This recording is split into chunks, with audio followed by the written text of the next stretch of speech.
us.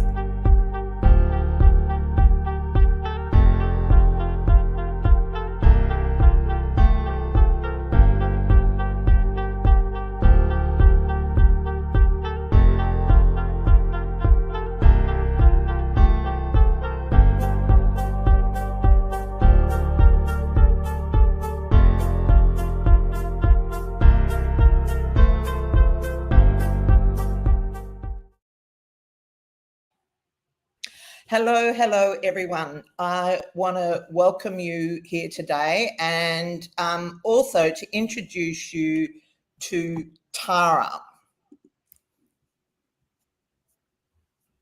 Hello, Bernadette. Thank you for having me today. Your surname. Oh, my God, how bad's that? You can just call me Vandeligt. That's fine. That's it. Vandeligt. The Vanders. Oh, God, I'm going to get the stat I can see. It is a tricky name. It was not so much that. It's just that on your bio sheet, I couldn't see the surname. So I'm going back to the email, scrambling through it. So there you go. Tara is fine. There's not that many Taras around. So Tara has a business called Building Dreams Group. And so I'm going to give my sort of very crude description of what the business is, and then Tara's going to fix it up, basically. So basically what she has done is created a directory and a community around renovating on the Mornington Peninsula. And so what that means is that renovators have somewhere to go where they can find trustworthy contractors to work on their project. Now, is that correct, Tara? It is absolutely spot on, Bernadette. I could not have said it better myself. And before we start, I just want to say thank you for having me. This is actually my favorite podcast to listen to. I listen to it. Pleased to hear that. And I'm a bit surprised because, as you can see, things are a bit, touch and go. But look, I listen to you. The She Renovates podcast covers so many interesting different topics. Obviously, I'm interested mainly in property development and creating dream homes. But I love the podcast that you're doing because you're covering so many interesting topics. Like I've really loved. You've got a very good. With the Airbnbs, that was really fascinating. I loved your feasibility one. I feel like home renovators don't look at feasibility enough. There was a really clever finance one. So if anyone has fallen upon this podcast just this moment, go back, listen to the other ones because they're absolute gold. Awesome. Anyway. Checks in the mail.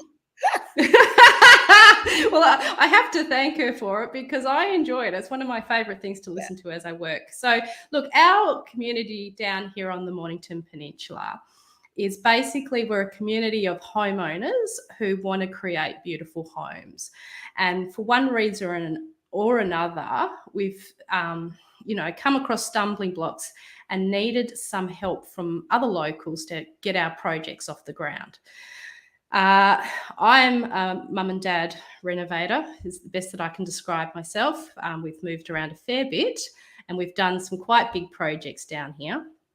And I did find that a lot of friends who are also interested in the same topic of creating their dream home would come to me and say, look, who would you recommend as a builder or a tiler? Who would you recommend as a building designer, interior designer, architect? What would you do in this scenario? What would you do in that scenario? I've come across this stumbling block. And I thought, well, wouldn't it be great if we just had a Facebook group where we could all, help each other out? And so that not only are they getting just my opinion, but they're actually getting advice from experts who are local and who understand the nuances of what their challenge is. So Building Dreams Group, if you Google Building Dreams Group, you'll find us. Or if you get on Facebook and you type in Building Dreams Mornington Peninsula, you'll find us.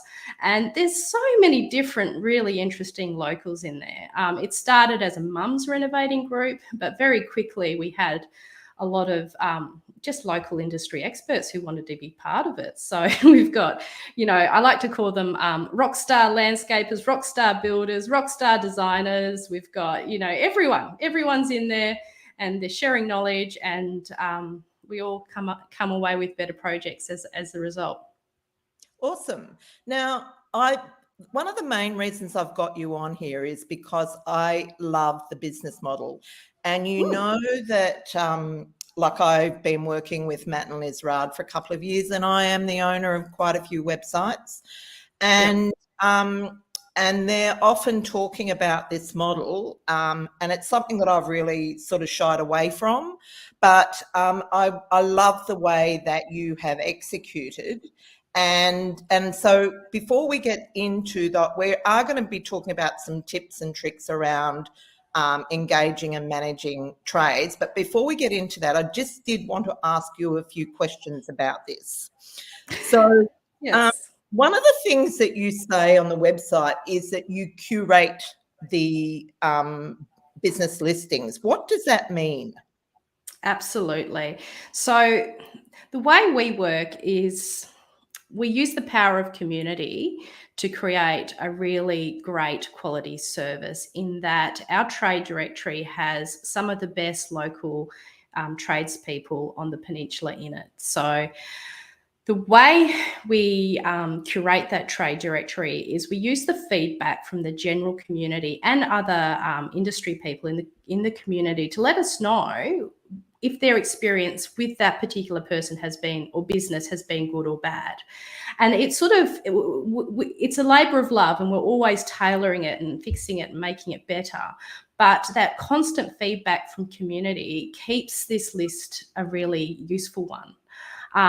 So the website, is curated. Every person listed on the website has actually been here to my office in Mornington. We've had a coffee. We've talked about, how their business practices work, and, are they a good fit for, mum and dad customers trying to create their dream homes.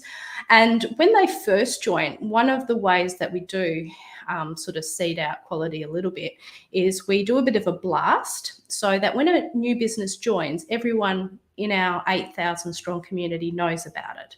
And very quickly, if that operator has not done the right thing by customers locally, they let me know. I get all sorts of messages in the DMs and I actually really appreciate those messages, because there is a real sense on the Mornington Peninsula, particularly a real sense of community and community pride. And people aren't afraid to reach out and let you know if they've had a bad experience. So so we do very much take into consideration what customers and industry have said about a particular business.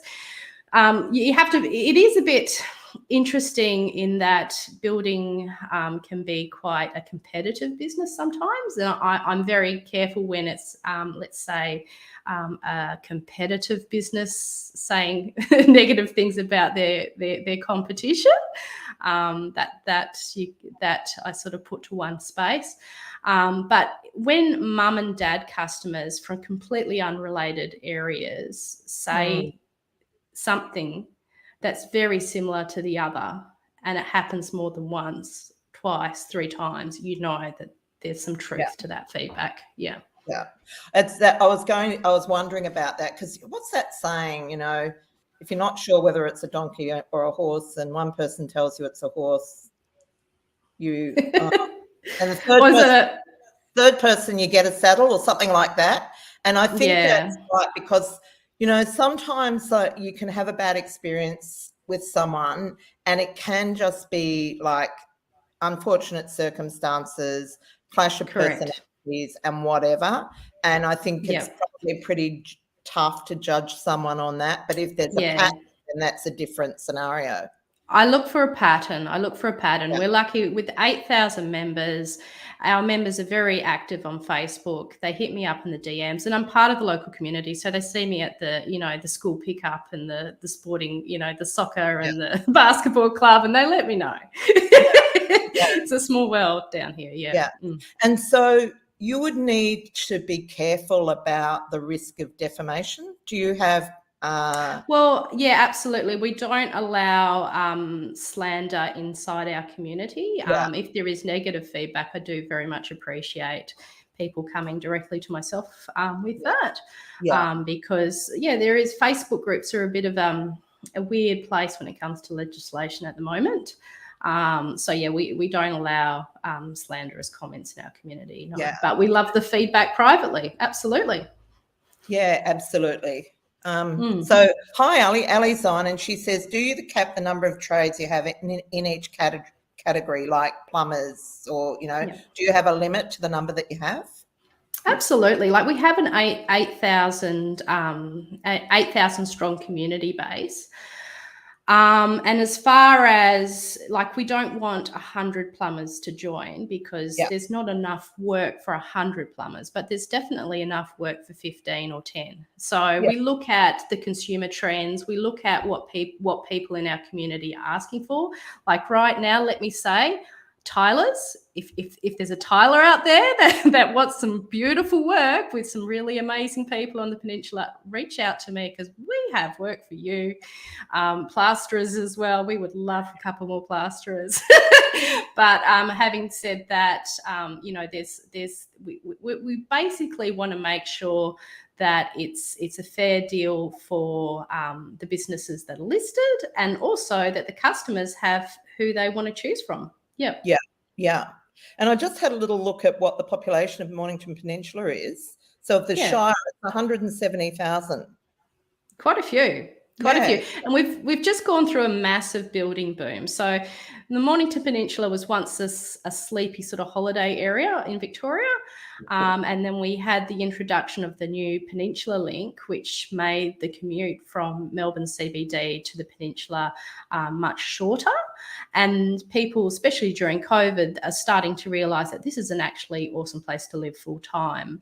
The peninsula is very interesting. Is that it's beautiful scenery down here. It's absolutely jaw-dropping beaches and just stunning. So it's always been an area where architects and builders have created their dream homes. Like it's like the perfect canvas for something wonderful. So yeah, we've always had a good tradition of amazing building and architecture down here. Yeah, awesome. And so are you actively growing the community, or are you just letting it grow organically? Absolutely. Look, we love it when people join. Absolutely. So the more local, so many people do want to create something great. We also are starting to cover Bayside as well, and the Kingston area, because we all have very similar houses. Yeah. More so, we sort of more specialize in the custom area, so the custom renovations and the custom builds. That's sort of where we've got the most knowledge and experts to help in that. Yes. And are there any other services that you offer to the trades, firstly? Yeah, well, look, our community is completely free for customers. We've got a free Facebook group. It's amazing. We've got a great website, all completely free for customers. The trades pay a very nominal membership to be included, and that just sponsors our community and makes it possible, really. And so because we are a community and we want to keep that quality theme going, we have get-togethers. We have 10 get-togethers a year. And that means, yeah, I know it's not a few. So we have 10 get-togethers a year. We've got a great spot in Mornington. We've got a lovely space for that. We also sometimes go out to, breweries and cafes and stuff, and we all get together and we swap notes, and often we swap business with each other, and that's really successful in helping those businesses to grow, and also helping particularly like the builders find really good subcontractors, designers finding really good builders to work with. It's just a win for everyone, and it's also really nice because, to be fair, a lot of the bigger HIA, master builders, they don't really come down here that much. So we don't have many opportunities to rub shoulders otherwise. Yeah. And how many trades do you actually have on the site? I think last time I counted, I think we're heading towards 150. Yes. Wow. That's amazing. Mm, Yeah, mm. okay. And so in terms of, because a local site, my understanding is a local site, which what yours is the easiest to rank with SEO. Um, Mm. did you have a background in SEO before you got going with this? I am from a marketing background. I'm a marketer who just fell in love with houses. I should have been a building designer, but no, for an architect. I went down the marketing communications area for Yeah, careers. But then I started developing houses as well. So here I am. And SEO is something that we've always sort of seeded in the background. But our main driver is Facebook. We love Facebook. The traffic from Facebook to our website accounts for about 75% of our traffic. And we love those customers in particular because they're coming to our trades from a place of actually wanting them, not just yeah, anyone. yeah, So, it's interesting. So yes, we have partnered with SEO agency as well, and we are ranking quite well in quite a few very key terms. But that wasn't our first drive. Our first drive was the Facebook community because I think our people really do trust Facebook groups to a certain extent as well, yeah, hearing that word of mouth. Yeah. yeah. So one of the problems that owners of free Facebook groups have Yeah. is the people that self-promote. Do you Yes. have any issues with that? Yes. Okay. So, what we prefer in our Facebook group, and we do make it very clear in so many different spots, is that we want genuine recommendations of businesses that people have used, not their brother, sister, cousin, business associate, partner. We just want, if you've used a good tiler, if you've used a good painter, and they're local, please let us know about it because that's partly how we find great people to work with. We do have moderators in our group, and moderators go through to see if there's a trend in how people are recommending things. So if you notice the one person recommending a business, prolifically, it's not hard to click on them and quite easily find out that they're the sister, brother, cousin, friend Yeah, of whoever yeah, they're recommending. So yeah, we want a level of genuine recommendation in there, definitely, because also we want good businesses, so we want to make sure that those recommendations are reasonably genuine. Yep. yeah. Okay. And so one of the things that you said to me when we had a conversation is I should have a directory on my site. You should. I would really love to hear a bit more about that because I guess one of the things that concerns me is because we span over several states, is Yeah. that feasible? Yeah, that's a really good question. So look, directories are useful for any community, whether that is a primary school who has an art show or the local footy club who has some fundraising effort.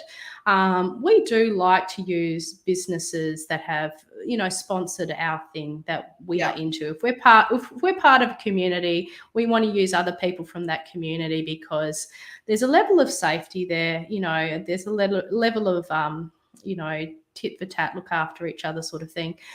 So working with other people in your community is really good. A directory is great.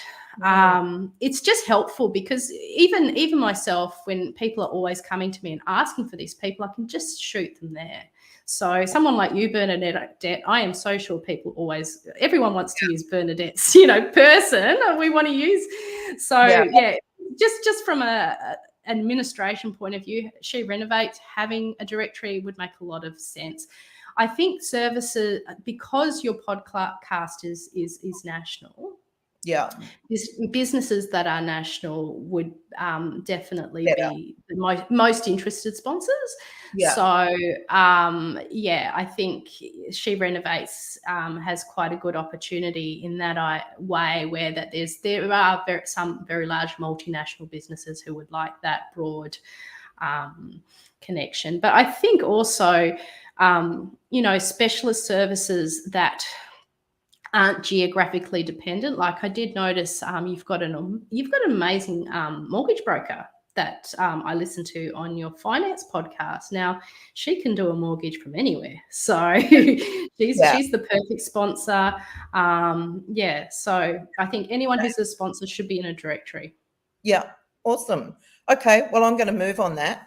So now that was a perfect, actually a little while back was the perfect segue into the next discussion, which is around tips and tricks in engaging trades. Now, let me think, what was it? It's gone out of my head for a minute. I've got the memory of a goldfish. I know what it was. And we were talking about people recommending trades. So how you get trades and contractors. And if you don't, Dream Builders website, if it doesn't, it's not your local area, what do you do? And something that we often do is ask friends and family for recommendations. Yeah. That can be complicated, can't it, Bernadette? Because when someone's recommending someone, they might not really know. If they're not an expert, how do they know that the service is that good? Like if they don't have something to measure it against. So that can be a little bit of a bit of a challenge. I once hired the world's worst plasterer that way. He was a Ukraine dude, and nothing against Ukrainians, lovely people. But this gentleman turned up, and I started to get a little bit concerned when he had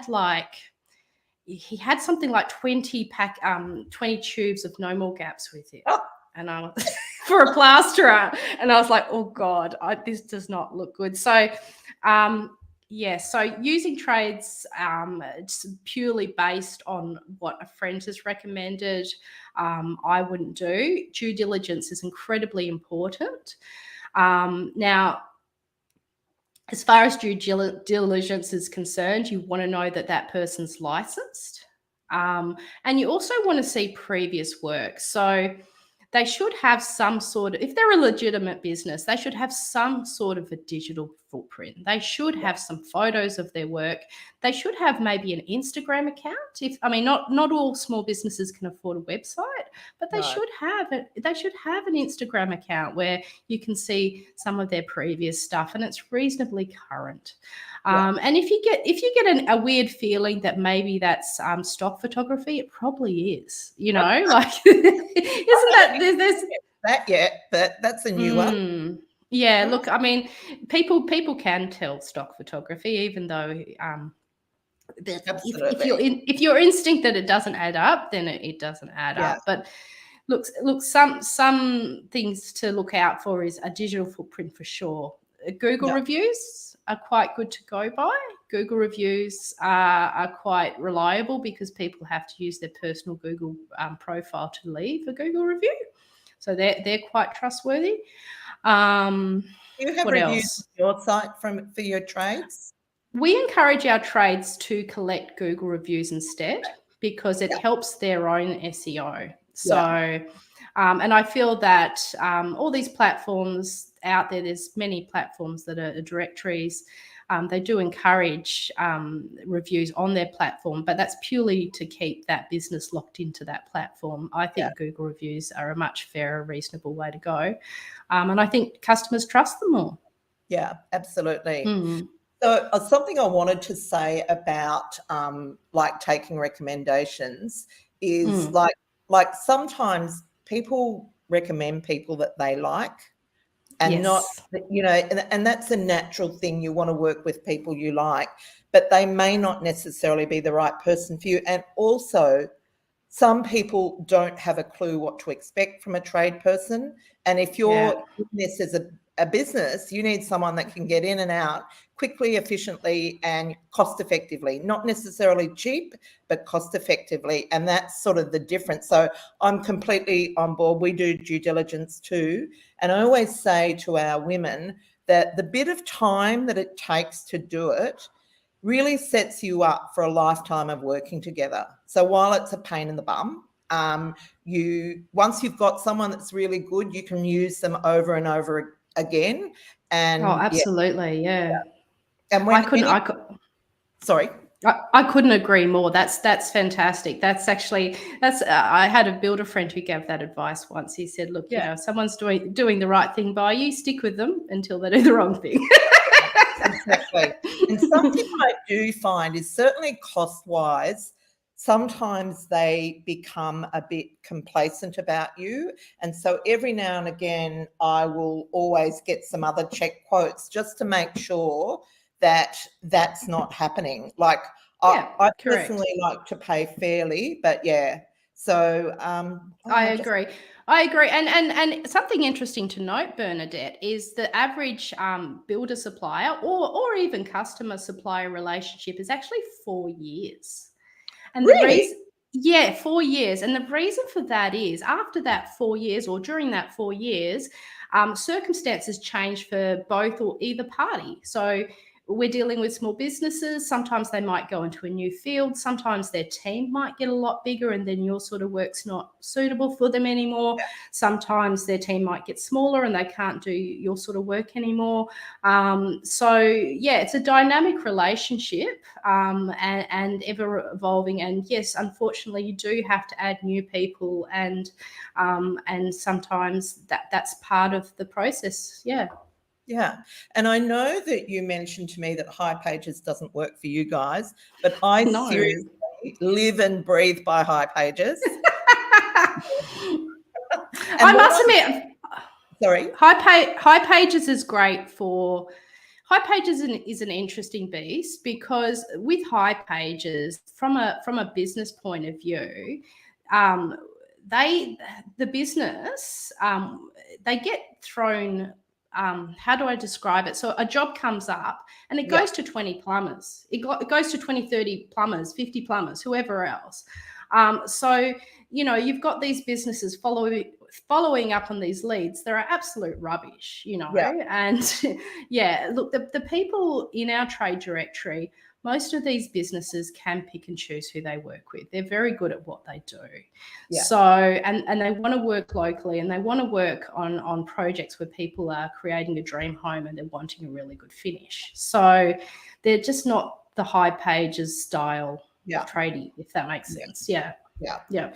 So I guess what I do when I'm listing because like, as you know, I just finished a project in Echuca and like, getting trades in Echuca is just like horrendous because they're recovering from floods and it's just been really, really hard. So I got a tiler, an electrician and a plumber through High Pages. And amazing. They have all turned out to be really like good. So I've not had any issues with them, but I'm always very descriptive about the job. So I talk about when I'm asking for a tiler, I'm saying how many square meters it is, how I'm wanting them to do it, you know, what the areas are, what the photos are, what the tiles are, what I want them to. So it's pretty, you know, I don't feel like I'm throwing them rubbish. They're really clear about what they're quoting on. And so it certainly has saved my skin lots of times. I agree with that. Absolutely. Yeah. And I think also, you know, because it's interesting having that sort of live discussion in our Facebook group. It's interesting because you can see it from both sides of the equation. And I think sometimes people get quite frustrated when tradespeople might turn up and not end up giving them a quote. And I think often, and look, it's happened to me. I've wanted to do something and I've gotten people round who just can't understand why is no one giving me a quote. And when I look back at it, I wasn't giving the information clearly. I probably wasn't asking the right sort of businesses either, you know. And you know, also you got to ask yourself what kind of like are you giving this off as like this is something that needs to be done and it needs to be happen? Like, is there a sense of urgency from your part as well? So I think like you said, Bernadette, if and like listening to builders do it as well, that they're exactly like what you described. They're talking about square meters, they're sending photos, they're being as descriptive as they can to the builder tradesperson as they can in that early conversation, so that person can come up with an idea or get their head around the project. And often they'll come out and have a look, but the information you've given them beforehand, whether it was in a text or an email, they're going to refer back to that. So, it's just a way of helping to figure out the scope of what you want. Yeah. And I know, so we're going to have a little chat about ways of finding trades. And I noticed that you said earlier that some of your listings come from contacts from your builders and your architects and so on. Have you got any other sources of where you might look for trades if you didn't have a trade that you needed? Oh, fantastic. So look, the Facebook group is gold because people are, trades that aren't in our directory are often recommended in there, which helps us because then we can sort of figure out who's new in the zoo, we call it. So that's quite helpful. Yes, builders let us know from here and there. It's a bit of a mixing pot. Even school pickups, drop-offs. It's a good place to start, but like you said, you have to do your own due diligence. You can't just go by one person's recommendation. Yeah. No. And it's funny because a tradesperson will work with one person and do really well, but then someone else they can't get on with. Like correct. And I think I think that's one of the red flags to look out for is, are they the right person for you? Is the communication going to make you feel like you know what's happening? And we're all a bit different. I must admit, while on red flags, I have this rule that I don't work with people I don't like. It's just I find really, and the ones that I really don't like are the ones that come in huffing and puffing and catastrophizing, telling you this is catastrophizing. Really big job, and I think, look, spare me, you know what they're doing. They're conditioning you to give you a ridiculous quote. And so that's I call them that too. I call them the huffy and the puffy, because they're just like they're just like they're just accidents. Not in the right headspace. The accident's waiting to happen. Absolutely. I've had situations also. Here's an interesting one to look out for, a bit of red flag. It's going to be a controversial point, is charging for quotes. That's an interesting one, isn't it? Because I think that can sometimes be a red flag, and it also can be a green flag depending on the scenario, can't it? So subcontractors, we're talking tilers, glass people, so on and so forth. When it's an item that's sort of under the 15,000 mark, if they're charging you for a quote, really, that doesn't sound right. And I think from that, if that early point in the conversation, I think I'd be looking elsewhere. But when it's a more complicated project like a build or a large landscape, or we're talking, 300,000 plus. If there's a discussion of charging for a quote or a sense of scope, and that charge is reasonable, like look, to give you a rule of thumb, a estimator charges around $2,500 to $3,000 for a whole build. So a quote or a scope of works shouldn't be that much. It should be far less than that. Far less. But let's say you're doing a $1.2 million build. It's not uncommon now for builders to say, look, we do charge for we can give you a ballpark price, a very, a range. But for us to give you an exact figure, there is a deposit involved, a small deposit. It might be 500, it might be 1,000, it might be 1,200, and that often comes off the price of the project if you do go ahead with them. If you don't go ahead with them, that's still very useful information you've received, and you can use some of that information for your project in general. Yeah, I completely agree. I think that's reasonable because there's a lot of work in preparing those quotes, and the more time they spend on it, the more accurate it's going to be. So I'm just checking the comments. Ali Jurek says she looks for solution-oriented tradie, and yes, absolutely. Yeah. I agree, Ali. Okay, so Tara, now where to from here? What are your hopes and dreams for your little community? And we want to do more.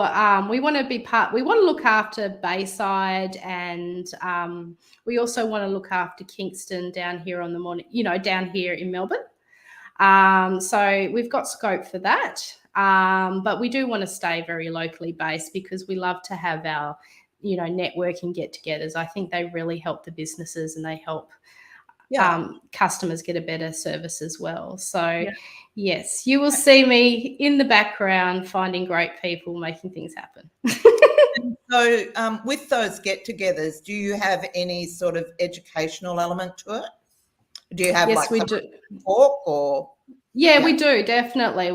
We definitely make it easy for them to network, but also if there's often they want some help with a bit of video, a bit of photography, a bit of marketing, a little bit of branding, and we have experts in those sort of areas who give basically free education. So it's nice. These small businesses have very little budgets when it comes to marketing, so we want to help them out any way we can for free. Yeah. Beautiful. And so James has just said, I understand not charging for quotes. I don't like to pay for them, but how do you avoid not having people just being tire kickers and asking for a lot of quotes? I like that, like Bernadette was saying, the phone call. The phone call is really useful. So if you might have to help. If you're good at have a very good sales process, you'll be able to ask the right questions to know if that customer is the sort of customer for you. And you know what? Maybe you shouldn't be with High Pages. Because